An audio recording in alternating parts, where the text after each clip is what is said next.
Everybody, first of all, for joining us today. We have at least 17 people on the conference right now. We expect a few more, but you know me, we start on time and we end on time. So everybody's gotten used to that. I'm just going to hold my comments on COVID-19 just for a moment, just go over a few other things, and I'm going to let Commissioner Marino kind of just describe what happened at the press conference and what the Burns Road facility will mean to all of us if we need to get the shots. At one of our most recent meetings here at our board meeting at IBIS, guess what we talked about? Hurricane planning. June 1st is Hurricane Day. You know, last year we passed out a lot of information with regards to the County Emergency Operations Center, the West Palm Beach Emergency Operations Center. I see Ron Ferris. We had Palm Beach Gardens with Steve Stepp and David Reyes from Palm Beach Gardens and what work they did. And they distributed to all of their residents, obviously, a very good brochure. So I would just encourage you to go back to your particular communities and advise them. Once again, June 1st seems like it's a long ways away, but it's not. And lessons be learned. You know, the thing we're trying to prevent from happening is one of these Cat 4s hitting us and we're not prepared. So, you know, do what you can, obviously, to get ready for these hurricanes this coming year. A couple of other things I want to mention. March the 9th, we have 2 elections going on, one in Palm Beach Gardens and one in West Palm Beach for municipal council member or commissioners. I see Marcy Tinsley here, candidate in Palm Beach Gardens. She's on the Zoom. She just signed in. I don't see. Okay. All right. But we got 2 commissioners running for West Palm Beach Commission as well. Vote by mail. If you haven't received your vote by mail by now, I mean, you can vote by mail. There was no early voting for this. This is strictly vote by mail or going to the poll. Okay. If I can, I want to comment on the 2020 November election. One of our speakers shortly will be Wendy Link, Supervisor for Elections, but we finally got some data that we think is somewhat reasonable. It's not a precinct breakdown, it's a summary breakdown. I'm proud to announce we have 33,326 voters in the NCNC. We had a participation rate of 83% across the NCNC. Congratulations to Marisol. Marisol had 89% turnout. Okay. Many of them were up there. I mean, 84, 85, 86. I'm looking at the list.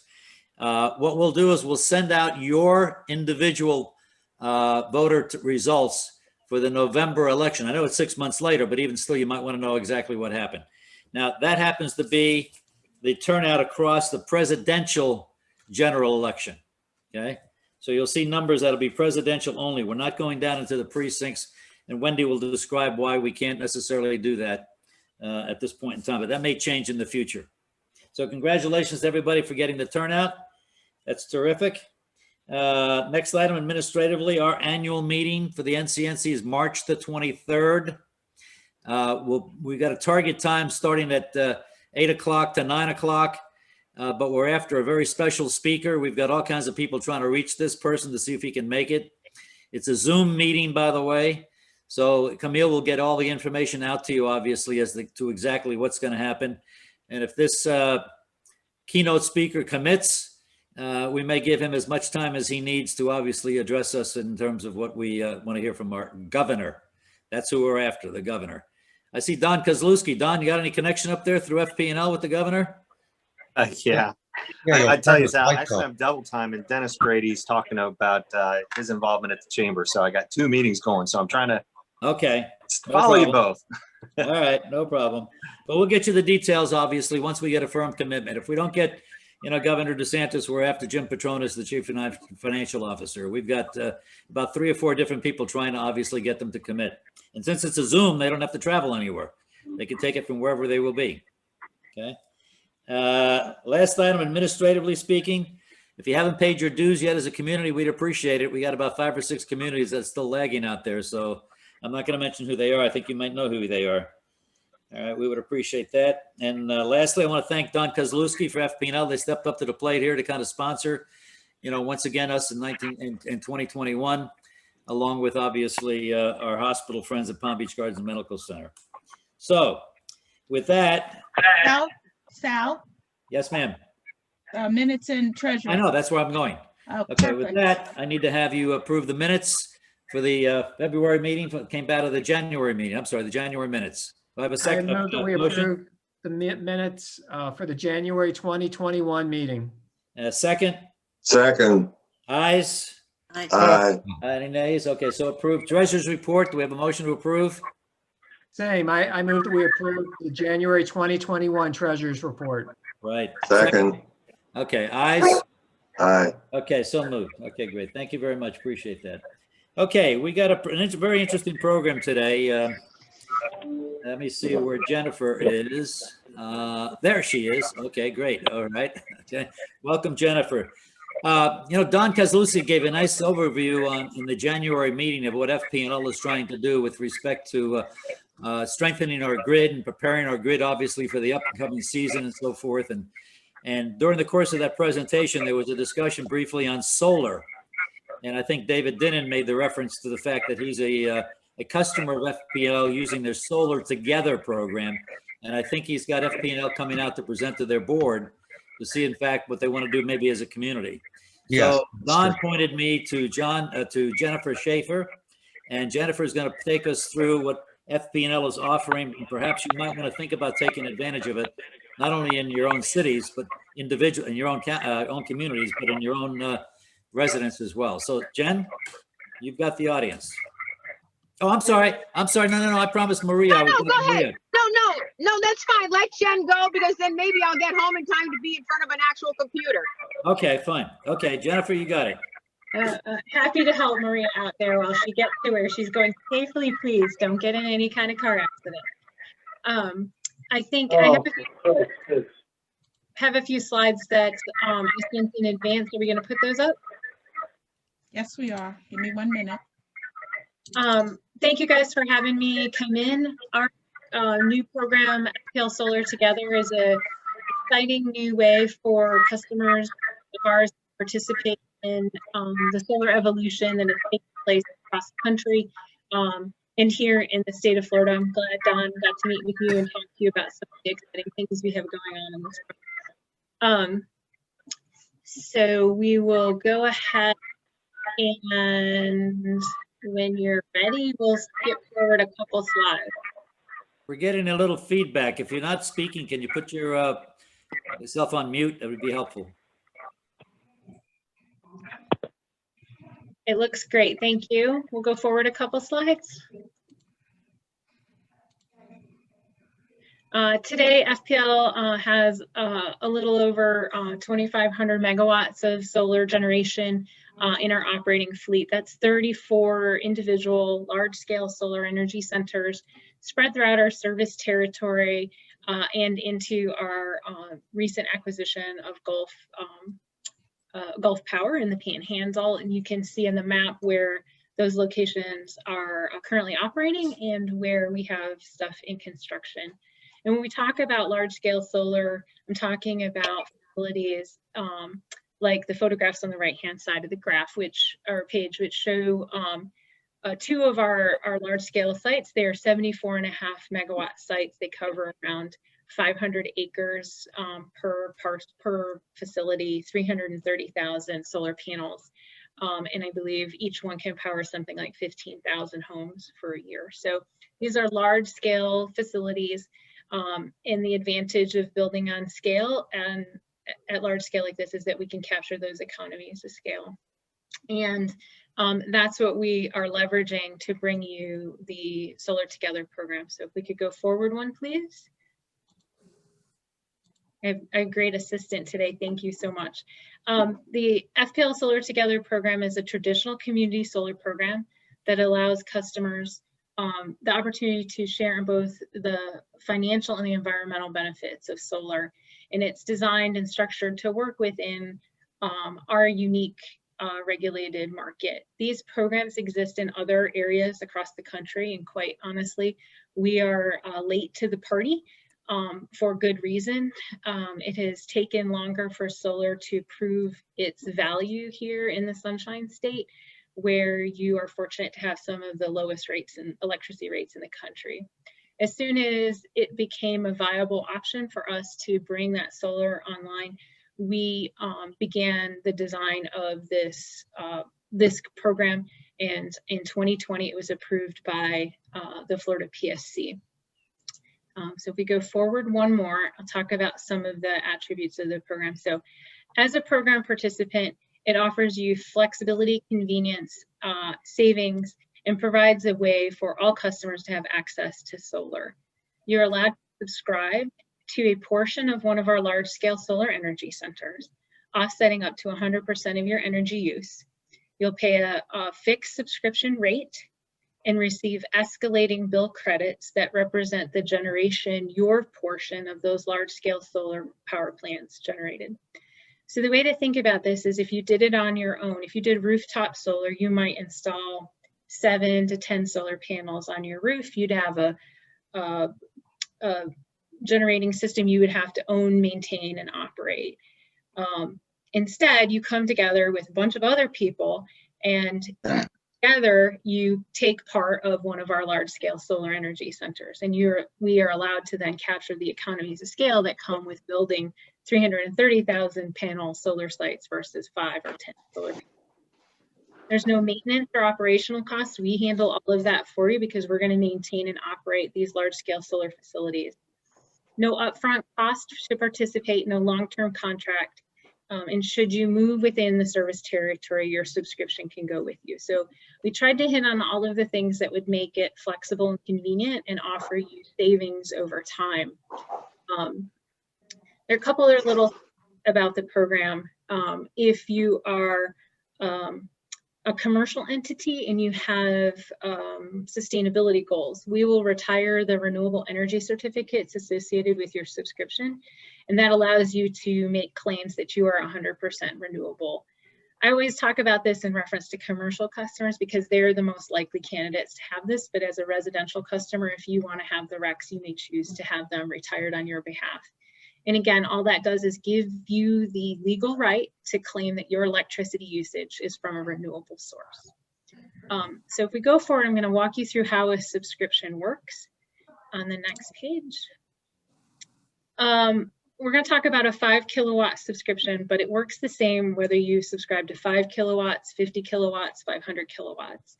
A 5 kilowatt subscription generally is a customer who has around $100 bill. And would be 100% offset for that $100 bill. So we're going to work from the left to the right across this infographic. Assuming you have you elect a 5 kilowatt subscription, your subscription rate is $6.76. That rate is fixed for the duration of the program. So your subscription cost per month would be $33.80. In a typical month in Florida, your 5 kilowatt subscription used around 950 kilowatt hours of pure Florida sunshine in the form of solar energy. And we would credit you on your electric bill. Sorry, there's a little bit of hang on, Jennifer. Can if that's a phone in somebody's home or office, can you please, if you can silent yourself, unmute? Okay, go ahead, Jennifer. I'll go back to the center block here. In a typical Florida month, you can expect your 5 kilowatt subscription to produce 950 kilowatt hours of solar energy. We will then credit you for those 950 kilowatt hours at 3.4 cents. And I've moved over to the right-hand side, giving you a bill credit of $32.34.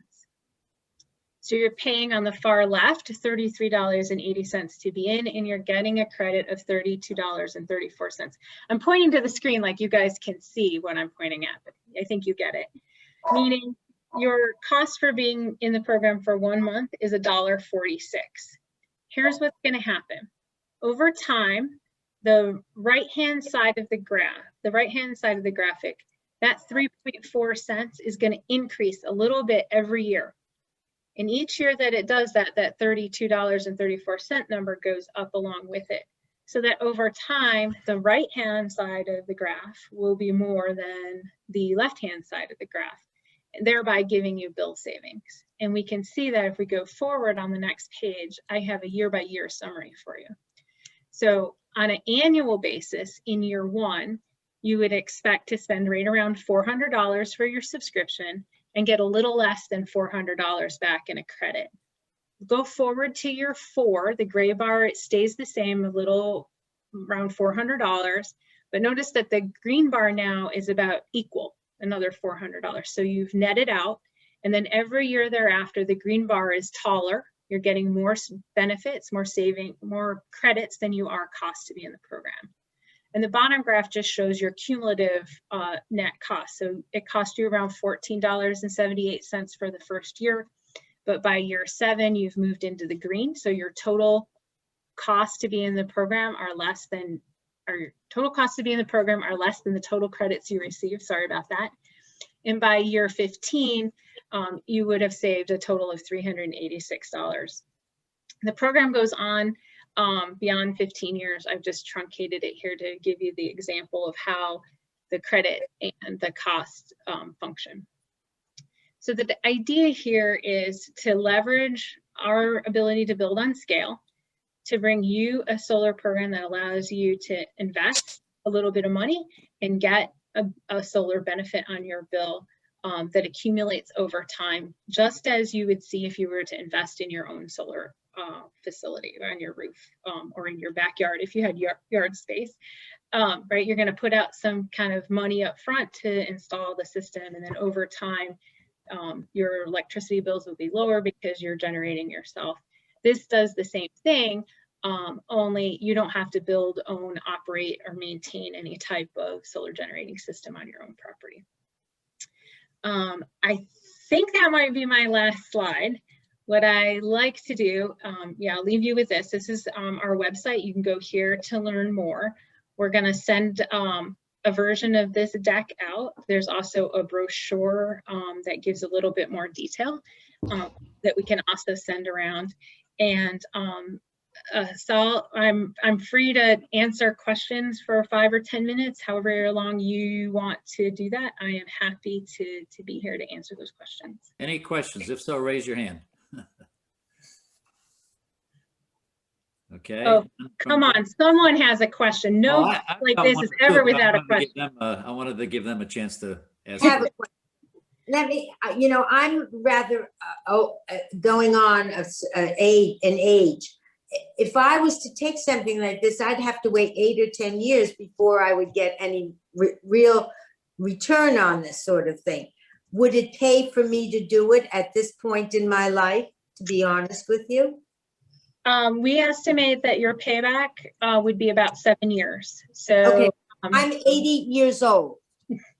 Okay, I'm out there and I'm doing everything, but the point is, that means I would be 87 or 88 if I live that long to get results. So does it pay for someone who's at my age, or let's say even 78 or so, for them to involve themselves in this type of a program? I can't make that decision. I mean, I'm being honest. Yeah, no, I appreciate it. I think you, by the question and the vigor with which you asked that question, definitely you are going to live probably longer than me, the way you're going. I certainly understand that position, and I think that's a financial decision, you and your family have to make on whether or not there are other benefits, non-tangible benefits involved with being in the program, and that is the more participants and the more demand we have for solar, the more we will build, and that's good for the environment, that's good for climate change, and that's good for future generations. So there might be some non-financial benefits here you might want to consider whether or not you participate. Okay, anyone else with questions? I've got one. You may or may not be ready for this type of a situation, but most of these communities have hundreds of homes within them, if not thousands of homes within them. And they all belong to either HOAs and or POAs. In my case, I'll just use me as an example. I live in an HOA that has 83 homes. Okay. We had 83 homes, or some number, 55 or 60% or 75% of the homes sign up for it. Is there any further economies of scale we could realize rather than waiting for 7 years, maybe do it in 4 years or 5 years or something? Or not the way this program is designed, not the way this portion of the program is designed. We're looking at future additions, and we might see different economies with an additional program, but at this point in time, the way we have it designed, that 676 is a a share of the total cost across the kilowatts that we have available. So the program is 20 solar energy centers, 1,490 megawatts, the largest community solar program in the country. And so for right now, the pricing is dependent on, that size program. If we do a future phase, the pricing would reflect that future phase. I can respect that. I understand where you're coming from, but I'm giving you also a little look into the future, because when these HOAs meet as boards, for example, we get roofers, we get landscapers, we get all kinds of people coming in because we try to leverage our size to be able to wind up get some economies of scale. Yeah. So that's a forthcoming kind of situation you might want to think about. You, Don, the rest of the FP&L crowd that maybe thinking about how do we reach these communities rather than trying to sell an individual by individual by individual, which is difficult. That's fair. Hey, Sal, one thing I should mention this week, FPL did put on a webinar, which I know a number of the communities were on, and that Don had told us about, and it was quite excellent. And if you get a chance, we should get the video of that, because I think people would have their eyes open as to what FPL's strategic direction is, both on solar and renewable energy. It was quite enlightening, and great job, Don. Don, can you send that to us? We'll just send it to Camille and we'll put it up on the website. I'll track down the recording, and that's Jen's boss. She gets to work closely with Matt Valley, and it was a great presentation. So thanks to all those who attended, and I'll track that down for you. We'll get that. Boy, I didn't even get to see that. So you guys got one ahead of me. Good thing you didn't ask me any questions about that presentation. Yeah. Anybody else? Okay. Well, thank you, Jennifer. Appreciate it very much. Thanks, Don, obviously, for coordinating things as well, too. Appreciate it. Thank you. Have a great day, everyone. Be safe. Okay. Jen, By the way, you. I'm still looking for my $100 a month electric bill. I think everybody in my house works for FPL. Are we all? Okay. Take care. Hey, I'll say mine 2,900 square foot house was $105 last month. Excellent. Good job. $5. What do you got? The air conditioner turned off? I mean, 105. No, we spent a lot of money on windows, new appliances, Oh, there you go. All right, great. Okay, I now see that Honorable Commissioner Maria Marino is back. So Maria, you want to give us a few minutes then on the opening of the Burns site in the community of West Palm Beach Gardens? Absolutely. Thank you for having me. I hadn't planned to be here because I was supposed to be riding around in Heritage Farms down in South County, but because of the press conference today, we rescheduled, and I'm happy to be in front of all of you. And wow, it's so nice to be your county commissioner, by the way. I love my job. Thank you for putting me there. I come home every night and tell my mom and dad, what we've accomplished today and who we've helped. And right in that whole vein is we are opening a vaccination center tomorrow at the Burns Road Community Center in Palm Beach Gardens. One of the first things I was asking for was we need a site in North County because we have a Central County location, a South County location, and a Glades location. And I said, well, if you go to the ages of our seniors here, a lot of the seniors live in the north end of the county, and we don't have a vaccine site. So the city of Palm Beach Gardens was a closed pod several weeks ago, and that meant that the city got, I think it was 250 vaccines that our fire rescue folks administered to Palm Beach Gardens residents only. So that's why it was a closed pod. This location here, the Burns Road location, will be an open pod. So anyone from anywhere in the county can come. And what will happen is they're working through the health department call list and all of the emails that the health department got. As soon as they go through that list, then there is another list, and that list will actually have a drop-down box, and it will say, where would you like to get your vaccine? So the person who is now able to get an appointment can pick the north end of the county and come to Palm Beach Gardens. We vaccinated over 250,000 people in the county already, which we're second in the state in vaccines, in shots and arms, that's pretty outstanding considering, we've only been vaccinating people since basically the last few days of December. So in less than 60 days, we've done over 250,000 people here in Palm Beach County. So this pod is a open pod by appointment only, and it is open as we get vaccines. So we have enough vaccines this week that we're going to do 500 shots tomorrow by appointment, 500 shots on Thursday by appointment, and 1,000 shots by Friday, on Friday by appointment.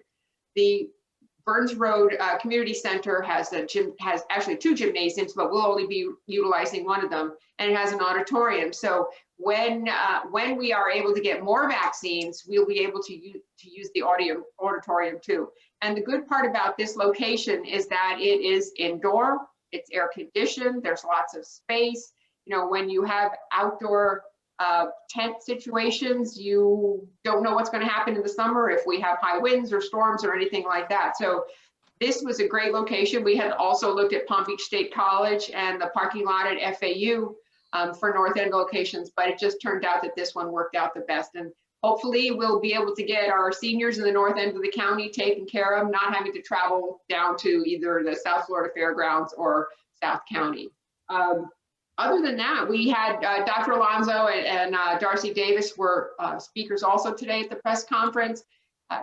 Dr. Alonso is with the health department and Darcy Davis is with the healthcare district.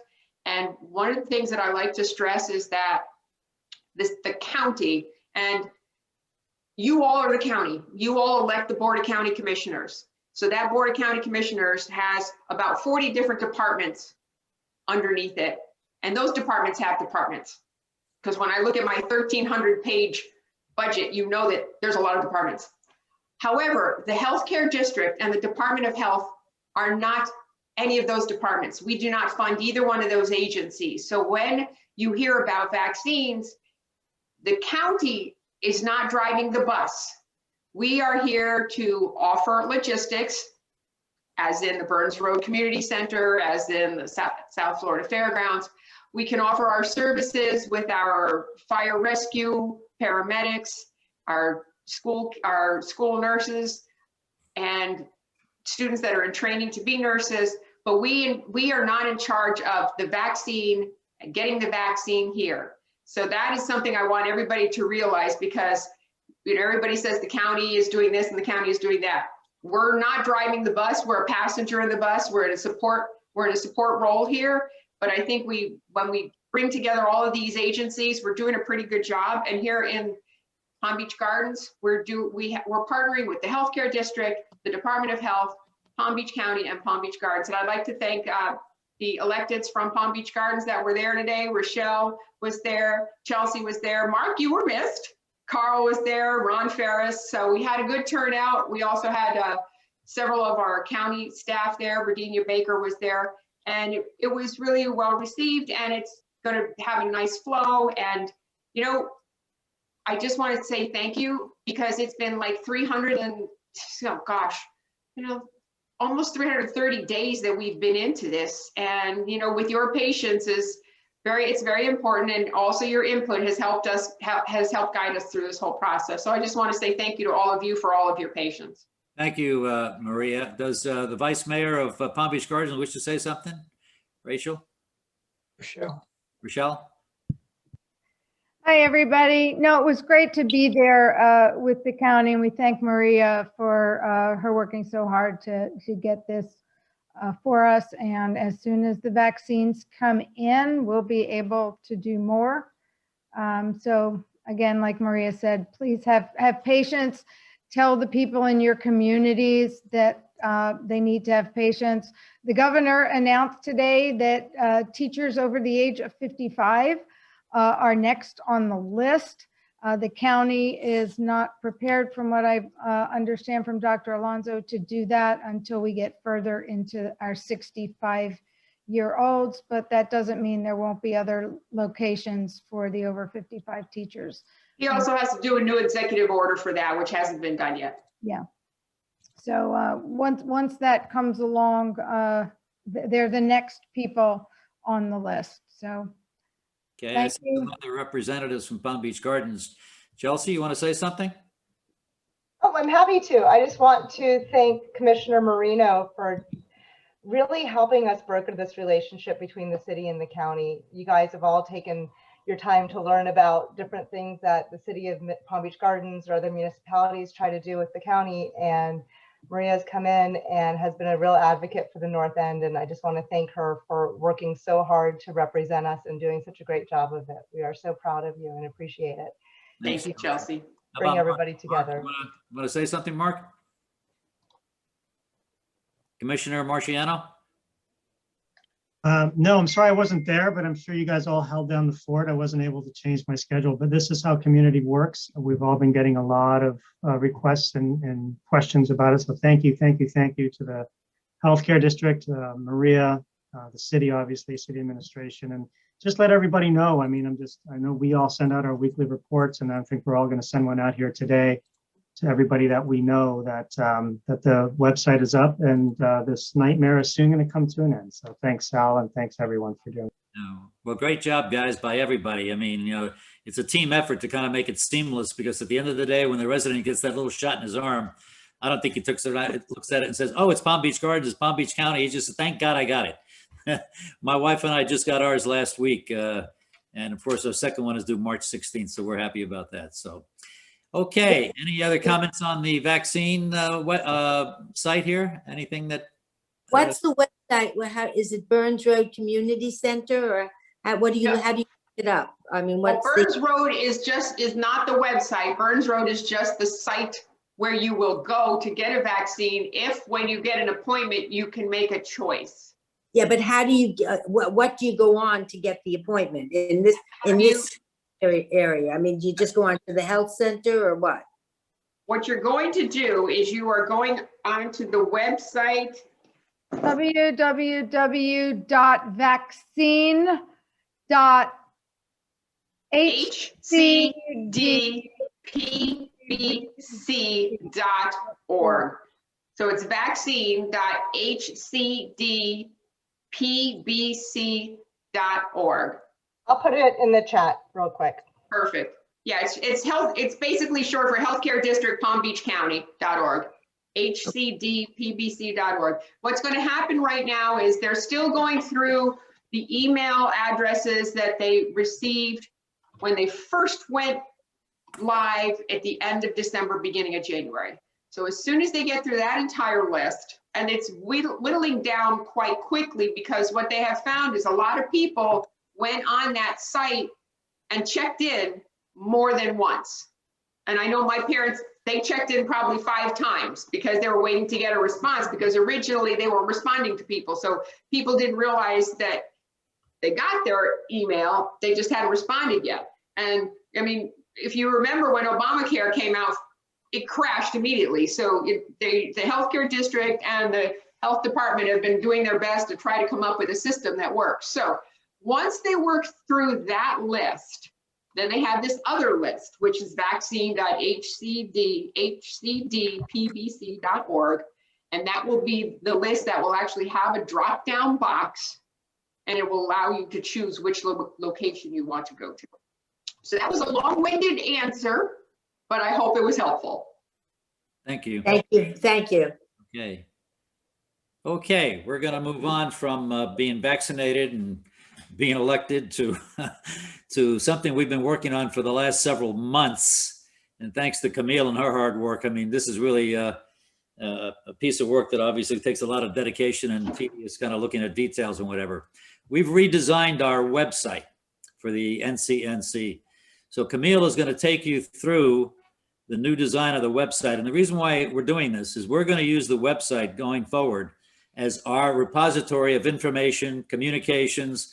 We're not going to try to be sending out hundreds of emails monthly to all of you folks. So if you want to know about our sponsors, you want to know about our programs, you want to know who we are, what we do, and how we work, and so forth, it's all going to be on there. So Camille, I'm going to take you and have you take the team through the website.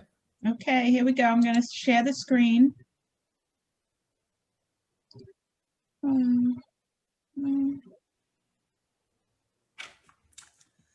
It's starting off good. Give me 1 minute.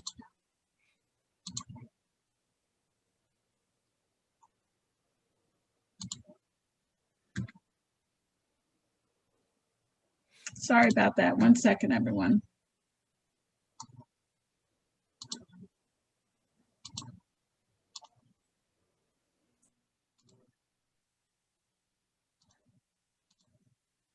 I had to stop sharing the other one.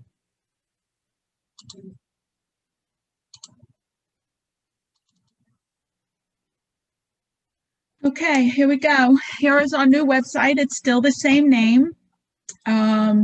You'll see that the menu now is on the right side where everyone can see it. There's a welcome message of who we are and what we stand for. If you go to About Us, it gives our vision, our mission, a letter from Sal. We have 2 presentations up there right now who explain who we are. This one is the video from our annual meeting and testimonies from various officials and sponsors. And this is our presentation of who we are. I'm not going to go through it now to take the time, but I just wanted to really do the walkthrough to tell you where everything is. In addition, we have the members, our current members. We have 22 current members in our Chamber of Communities. And if you click on your icon, it will take you straight to your website. So when you have new members coming, or if you want to share our website, it would be an easy way to do that. Topics of interest is our next item on the menu. And these are different presentations that we have hosted at meetings or that have been shared with us. This was the meeting that we had with FDOT and Company on Beeline Highway widening. This is the video, which is part of this presentation. This is the State of Address, West Palm Beach by Mayor Keith James. This was when Ron Farris did the budget for 2021 for us. This is Noel for the sponsorship for the student from NCNC. And this is the latest North Lake Boulevard traffic update. Again, how Sal mentioned earlier, June 1st will be here before we know it. This is all of the links for hurricane preparation, the county, Palm Beach Gardens, and for West Palm Beach. So if you link on all of those, you'll get the details. We're just taking you through the summary level at this point. Right, so if you're linked in, here is Palm Beach Gardens Hurricane Guide. And it's this, all the links are for each one of the county, gardens, and West Palm. I'm going to skip over our meetings and I'm going to go to local government. I'll come back to our meetings. These are all of our commissioners, the districts. And if you click districts, everyone's here. Maria's here, Greg's here, Robert and Dave, Maria, Melissa, Mac, and Virginia. If you click for their website, you get the information about their past newsletters. If you needed to contact them, anything you wanted to know about District 1 and our Commissioner Maria Marino. So Maria, are you still there? I am. Yeah, okay. When you sent out, and then previously Hal would send out, for example, and other commissioners, a monthly newsletter and so forth. If you're going to put it up on your website, your letter that you're sending out, we'll be able to tap right into it. Camille, if you want to page up a little bit, you can sign. And by the way, you can also sign up for the latest district newsletter right there. Okay. And then you can sign up. If you want to just put that, and on the right side, close that out. On the right side, if you go down under District 1 links, you can see District 1 e-newsletter right there. So, nope, go down. So right there on the right side of the page says District 1 links, District 1 e-newsletter, right, one there. So you can click on that and you can get the newsletters, right? There's shoreline protection, the county commissioner's job, the Waxahachie River. These are different things that have been written so far. Right, great. You know, the objective here is to communicate effectively, first and foremost, but to put it out there, obviously, so that you all as delegates have access to it. If you're presenting to your boards or your HOAs or your residents in your community, you can plug into our website and look, you get access to the commissioner's websites as well. We try to put everything all in one spot so it's easy for everyone to go through. The next one is sponsors. Thank you to our sponsors.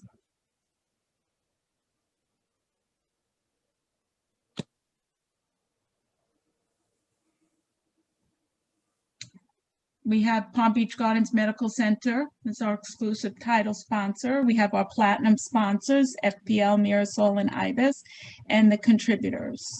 Thank you, everyone, for being a sponsor. And if you want to re-sponsor or sponsor in general, these are the benefits and the levels of each of the sponsorships.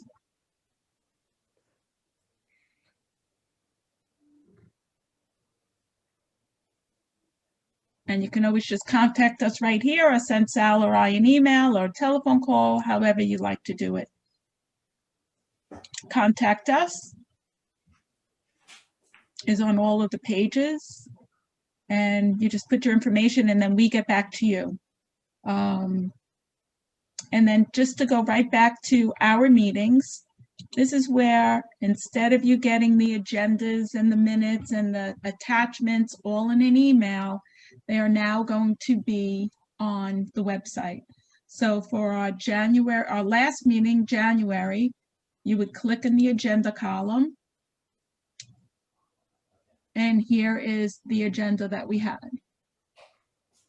I had sent this all out as an email. Same thing here with the minutes. Everything's here. So now it will be on the website rather than you getting an email. I will send an email with the link so it's convenient for you to look at. And then we had the presentation. So here was FPL's presentation, and the information now is all on the website. I hope this makes it easier without all the emails and documents being attached. We'll save some storage. It'll also, I hope, save anybody getting hacked, sending out an email, and then obviously we all get hacked. I mean, the website here obviously is as secure as it possibly can be, but at least it's a central point of communications. So, and we're quite excited about it. We spent a lot of time, it was with GoDaddy, and I think they did a nice job, and it's a little refreshing to see what they've done. And, you know, we're open for any kind of recommended changes or improvements or whatever. It's always, that's the name of the game, continuous improvement. Hey, Sal, when you send out the reminders, you should put the website link on it now. Okay. So that people will easily find the website, because we're still going to send out reminders of our meetings and not invites, but. Absolutely. I also changed my signature to include the website now. Right. So that's there as well. Yeah. And you'll notice one other thing. Camille is now sending the invites out, and you need to respond to the Zoom meeting, at which point she sends you the link. So if you don't respond, you're not going to get the link. Yeah, we'd like you to register. We need you to register. Yeah. This way we can keep security as good as it can be. Right. Okay. I just spoke with Wendy. She'll be on in a minute. She had a prolonged call with the Secretary of State in Florida there. So just bear with her for a moment. Okay. All right. So when Wendy comes on, over the course of the last, I don't know how many months, David, but we've been having dialogues with her, because when we started to get the data that was reported as a result of the 2020 election, we couldn't make heads or tails out of it. It really didn't make much sense. So we kept pressing her for more information and bringing up to her an issue that what you might see is a winning candidate and their numbers, but the losing candidate only showed a total number, but nothing on early voting, voting by mail, or whether they voted at the poll or not.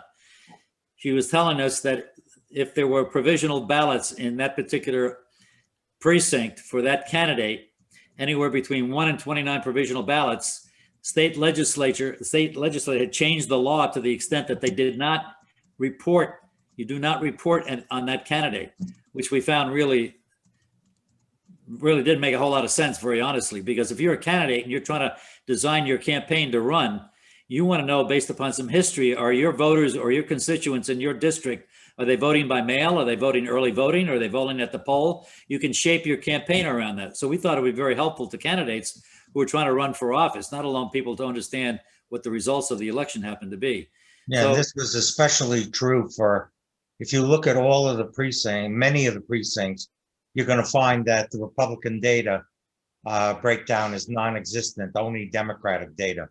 And yet, in many of the precincts, if you looked at our collective data of the 33,000 people that voted, Trump won 17,000 of that and 16,000 for Biden.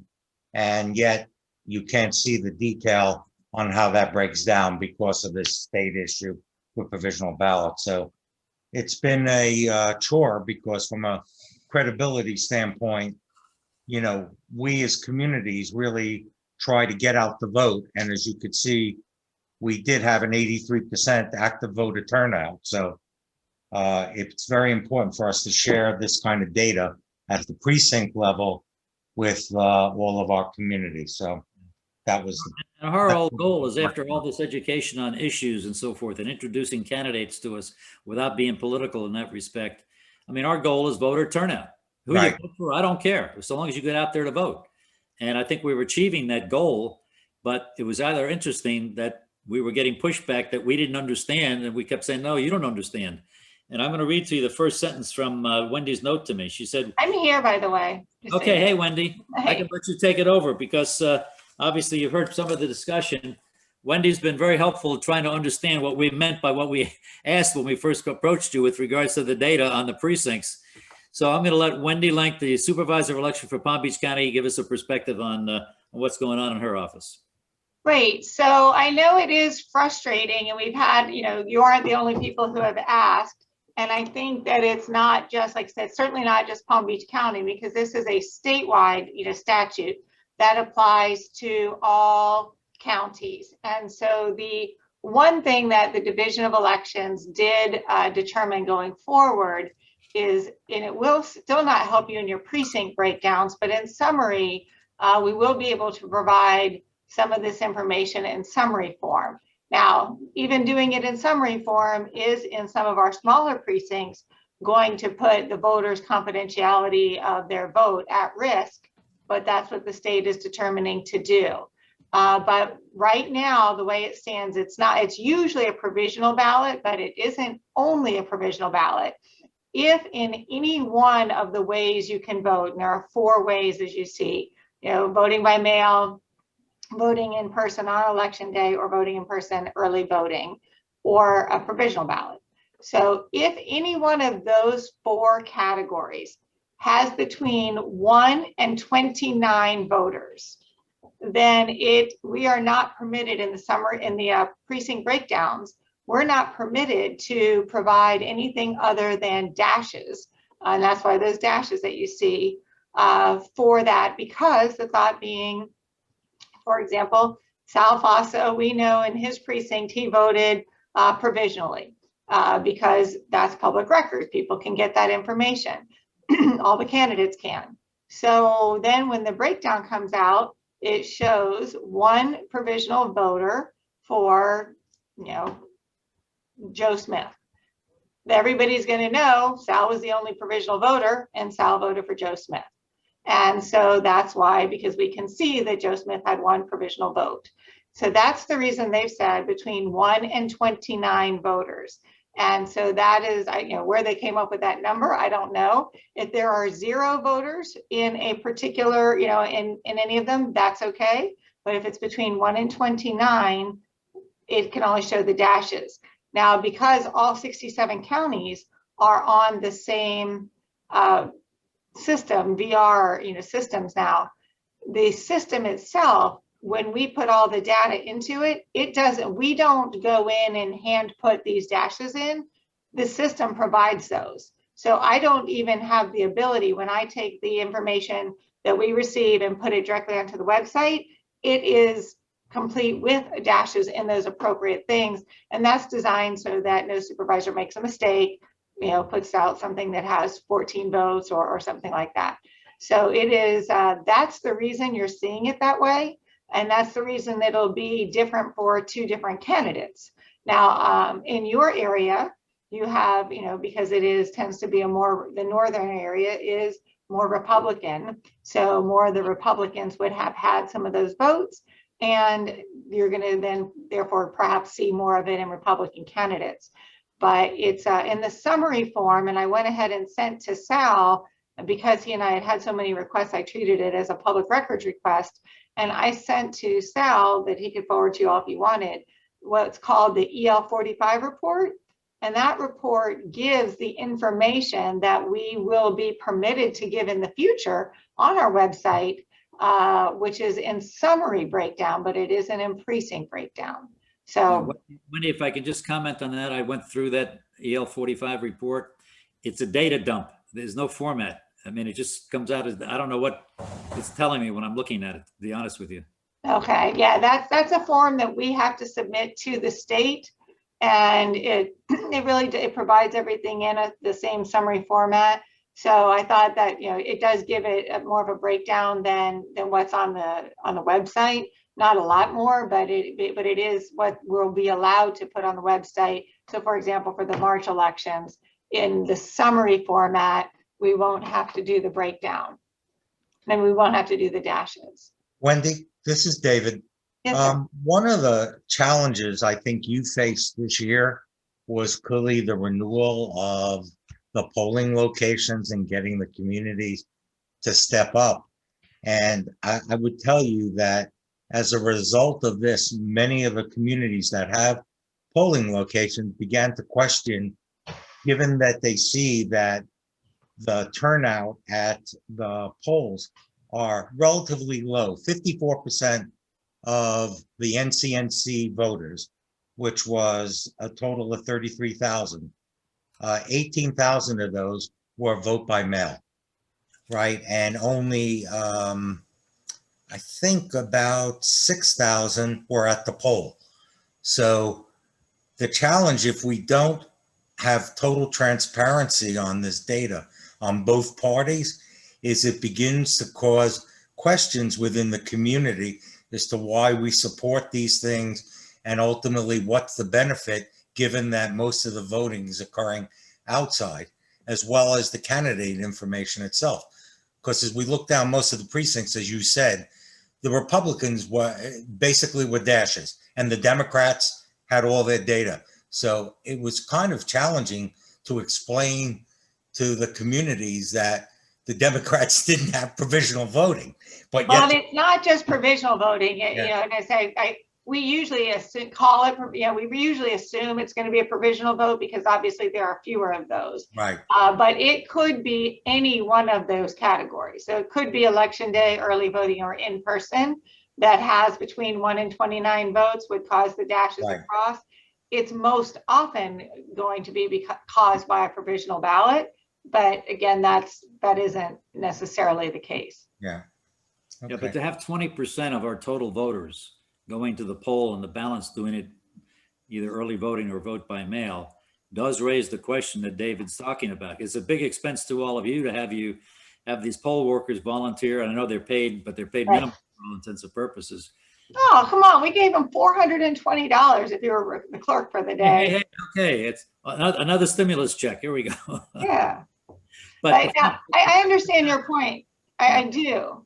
And I think there's two things I would say to that is, one is we don't know what the future is going to hold for two reasons. One, of course, is, how many of these people vote by mail because of COVID and concerns. And, once everybody gets vaccinated or the numbers go down for COVID, how many people might now go back to voting in person. And the other is there is currently a bill that's been put forth in the state legislature by the Republican Party.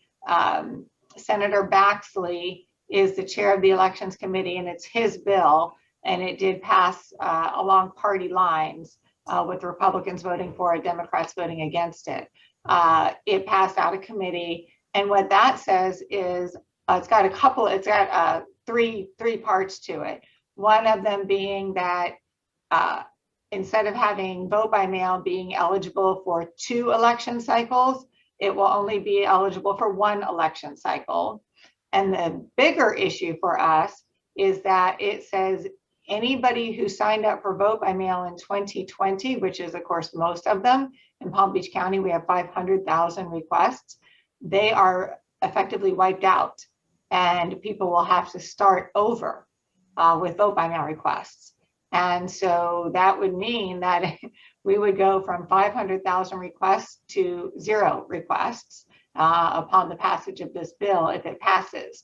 So then again, you're going to have far fewer people having a vote by mail sign up, because while they all can still sign up, it took us a long time to get all of those. It's unlikely that we'll get back to that same number right away. So that once again, you'd have fewer people voting by mail simply because they don't have a vote by mail request on file. Well, you know, Wendy, since our organization really prides itself on its voter turnout, and I don't know if you were on the call or not, I mentioned earlier that we don't really care who you vote for so long as you vote. Right. You know, we can help you in any way sometimes. I mean, between you and I don't know the Senator Baxley. He doesn't know me either. All right. I mean, right. I hope he gets into the 21st century pretty quickly, because, you know, it's the age of being different. I mean, not everybody's going to physically walk to the polls. Right. Our demographics are such that a lot of people, given this year with COVID, felt safer voting by mail, very candidly, than they were voting any other way. Right. So, you know, if we can help you, letter writing or phone calls, I'll make them. I mean, we can assist in that respect. So don't hesitate to call upon us. Yeah, I think that would be very helpful. We have 2 Palm Beach County senators sit on that committee, both of Senator Berman and Senator Polsky. Obviously, both of those are Democrats. And so they did argue against the bill for that very reason, saying, you know, a number of counties, but Palm Beach County being one that has not necessarily along party lines, but as much along age lines, where people will choose to vote by mail because, you know, the elderly didn't want to get out because of COVID, or it's just more difficult for them, COVID or not. And so that the vote by mail was very important for those folks. And anyway, they were not successful. So I think for there to be any changes, it's going to have to come from hearing from Republican legislators. So to the extent, you know, whether in this county or others, the Republican legislators sharing your thoughts would be important. But, you know, and when you talk about, you know, having pure transparency and full transparency, you know, I just want to clarify that this, again, this isn't something that we are choosing to do. This is the state law, and we have no ability to do otherwise. So it is absolutely one of the most important things that this office prides itself on is full and total transparency. So we do put all that information out. Everything that we're allowed to put out, we put out. But we just can't, like I said, and not only can we not do it because it's against the law, but the program that all 67 counties use doesn't even give it to you that way because of the law. Okay. Anybody got any questions for Wendy? Well, I think the one question is, as an organization, this issue is clearly a significant issue in not only voter turnout, but in the burden that it places on Wendy and all of the local officials to keep and inform people how to vote, when to vote, where to vote, etc.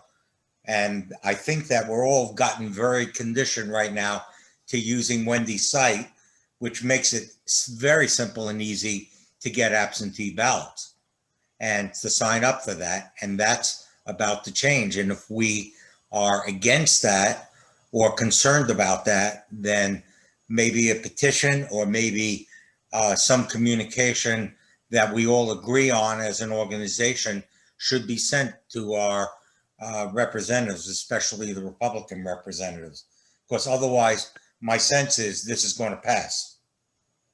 I think that's definitely what most people believe will happen. Right. And yeah, and one of the things that, for example, this one term, having them only available for one term, I saw that Marcy Tinsley had noted how many people have voted in the comments, how many people voted in Palm Beach Gardens municipal elections by mail. So one thing that will definitely happen is it will have a negative effect on the municipalities, because there, we sent out so far, I think it's 127,000 vote by mails for the municipals. That's the most we've ever sent out in any election. And of course, that's a result of how many people signed up for the 2020 election.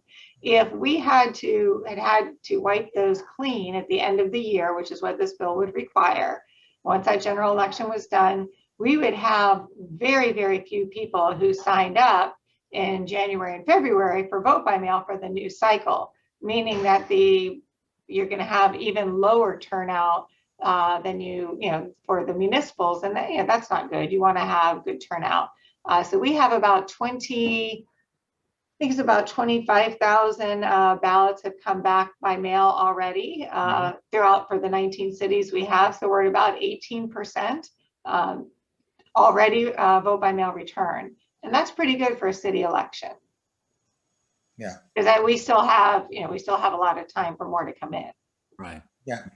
Well, along the offer that I made, if we can help in any way, we can formulate our own position, but, help me help you with regards to who you want us to send it to and what the specific content you want to make sure is in that document that we sent. Right. Well, we have to be very careful because especially since this is going along political lines, our office cannot take a political position. But what I am telling people and what I've told reporters very publicly is that whether you like the bill or don't like the bill, it is going to absolutely have the effect of having a negative effect on cities because our municipal elections come so quickly on the heels of a general election. So in terms of how many people will be voting by mail, and also it will be a very expensive bill because we have a lot of people who, signed up for 2 election cycles, believing that they would have at least through the 2022 election, have their vote by mail be valid. And also for some of them through 2024.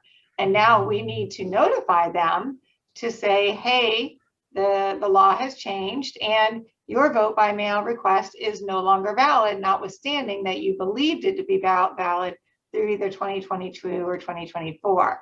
Obviously, that costs a lot of money to do. And that's not money that, especially in a year that COVID has affected the revenues of the counties. No, I can tell you our county is not excited about me coming to them and asking for money for mailers and marketing and advertising to get that word out to residents.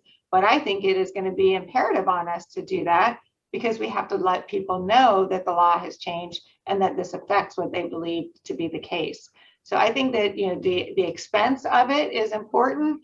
The effect on the municipalities is important. And then also the effect generally on the voters in the areas that you represent, how they feel about it will be important to share with the legislators. And as I mentioned, this appears to be going down party lines with the Republicans carrying that. Yeah. Do you have access to parts of the bill? Do you have access to parts of that bill that just came out of committee that I could get to? Sure, I can send you. It's Senate Bill 90, and I can forward that bill to you. Yeah, I would appreciate that. Thank you. And there is also, we have not seen the bill yet, but the governor, sounds like the governor is introducing a bill that I don't think has a bill number yet that I'm aware of. It's called election integrity bill is the way he's phrased it. And I believe that bill is going to have the same language in it. Sal, I have a question for Wendy. It's Rochelle. Hi. Hi. On the outside of the envelope, where the checkbox is, do you want to continue getting vote by mail ballots? If you check the box in 2020, will that count as, hey, this is my signature for next year? Or you got to get rid of that box totally, and every year you've got to go on the website and sign a new form?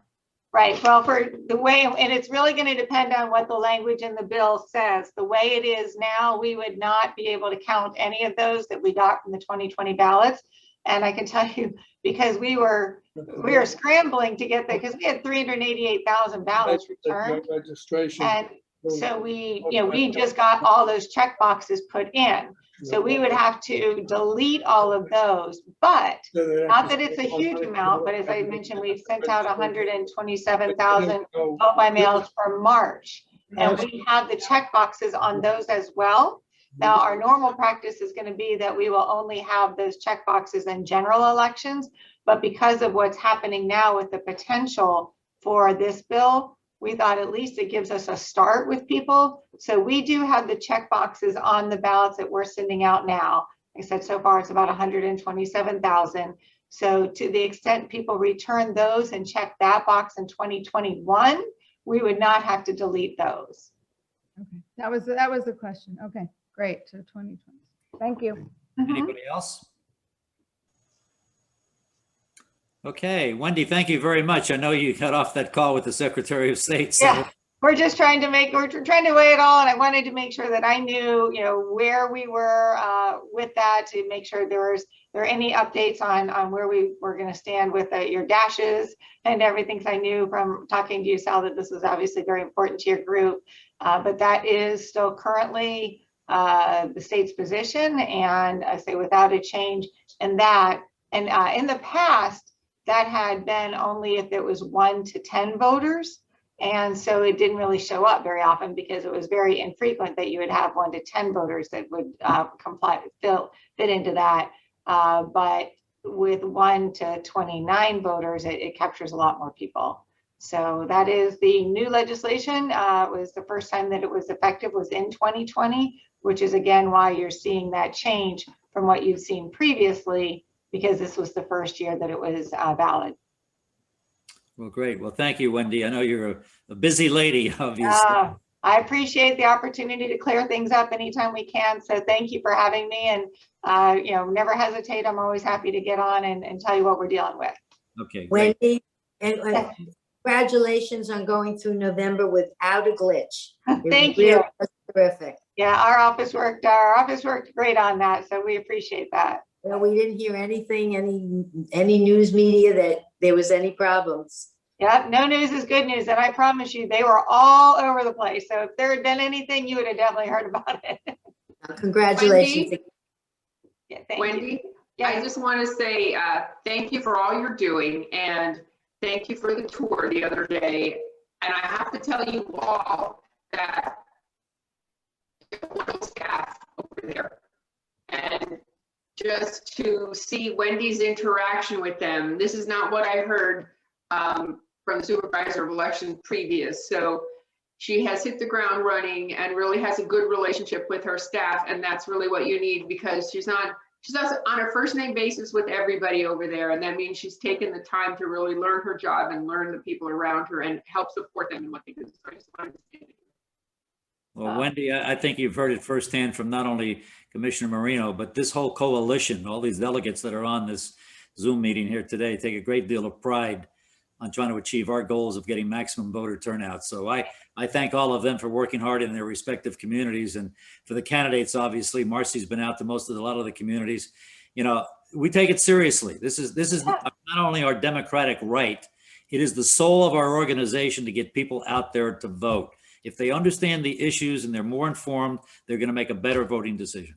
Yeah, and that's what's so important. I say, so we're grateful to groups like yours, especially because, as you had mentioned at the beginning, you're not telling people how to vote, you're just telling them to get out and vote. Right. And that's just so critical for us to be able to get more, get people involved. So we appreciate all the help that you all do, and thank you. And like I said, our office stands ready to assist you in any way and to answer any questions you have. So never hesitate to call us. And if any of you need us to be on with your individual groups, we're also happy to do that. To the extent people are meeting in person, we're happy to go out in person. Something else I'll mention to you is, because we are, especially this year, voter education is a challenge. If any of you have homeowners associations or groups that are going to have elections, we are willing to come out as soon as we're done with our March election. We will come out, and this year, at least for free, do your homeowners elections on our equipment for you. So we want to have opportunities to get out and interact with folks. So if you have any of you have a need or an interest in us creating a ballot for your individual group elections, we're happy to do that. Great. Well, thank you. We'll pass All that right. on. Thank you Great. so much. Mindy. Okay, I apologize. Ellen Baker, North Palm Beach.